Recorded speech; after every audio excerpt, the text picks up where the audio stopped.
Ja, to se strinjam, namreč on je sam sebi evidenten. Namreč vera je, to pove tudi apostol Pavl, to, česar ne morem videti.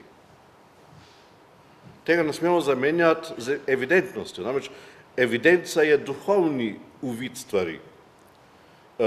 Vera mora pa pokriti tisto, česar z mojimi očmi ne morem videti, pa z očmi intelekta. In tam je treba verovati, Bog tega problema nima, zato se strinjam, tu ima Gandhi prav, Bog ni ne katoličan, ne protestant, ne pravoslavni, ne musliman, to drži. Ker Bog je sam sebi popolnoma evidenten. Mi niti sebi, kot ljudje, nismo sebi evidentni. Zanimivo je to, če boste vprašali kakšnega antropologa, odkot pa, tovariš, ti veš, da si ti človek? Namreč v naravi tega napisa ni.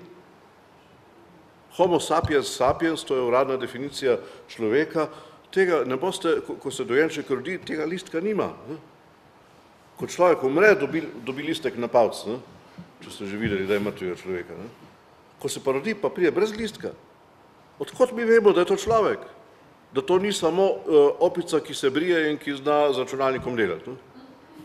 To mi vemo iz Biblije. Bog nam pove, ti si človek. To je ta problem. In to ljudje nekako pozabljamo. Mi smo tako navajeni biti človek, da pozabljamo, odkot mi to vemo.